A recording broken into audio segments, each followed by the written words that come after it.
कोण कुठली मुलगी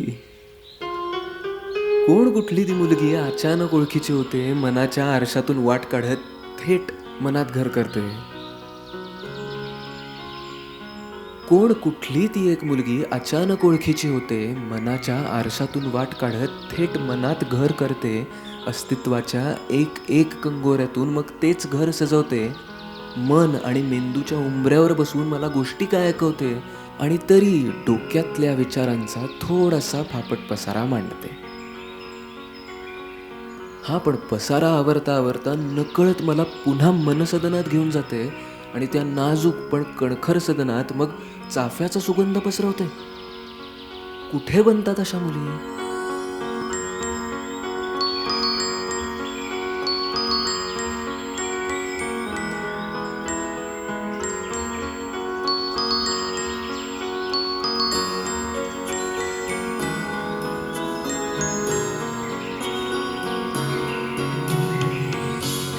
मग अगदी वर्णनच करायचं म्हटलं तर तान्ह्या बाळाला लाजवेल अशी निरागसता आहे. ती टिकवण्यासाठी स्वभावाला लागणारी धार पण आहे. अर्वाचीन विचार आहेत, साधेपणाने नटलेलं सौंदर्य आहे.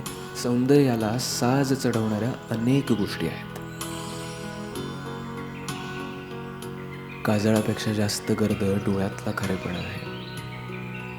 ओठांवरच्या लाल रंगापेक्षा मनातला रंग गहिरा आहे. कानातल्या झुमक्यांपेक्षा चेहऱ्यावरचं हसू जास्त सुंदर आहे. म्हणजे थोडक्यात प्रेमात पडण्यावाचून पर्यायच उरणार नाही अशी एक नाजूक सेन्सिटिव्ह अलबेला आहे.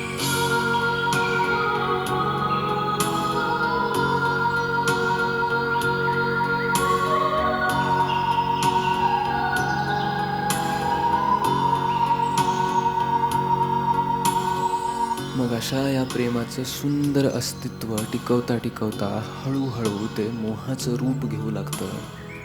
तिच्याहूनही जास्त माझं हसू तिच्यावर खुलून दिसेल असं मला उगाचच वाटून जातं. निरभ्र आकाशात प्रेमाचं पाखरू पुन्हा एकदा उंच भरारी घेऊ पाहतं आणि मन मात्र तरीही सैरभैर न होता शांत धुंद मजेत राहतं. अरे कोण कुठली ती मुलगी?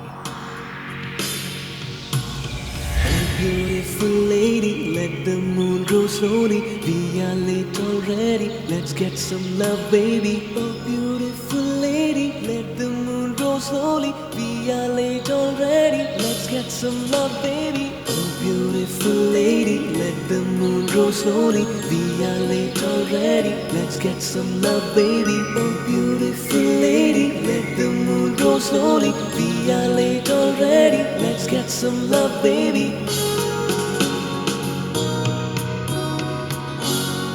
अशी ती एक मुलगी अचानक ओळखीची होते, मनाच्या आरशातून वाट काढत थेट मनात घर करते.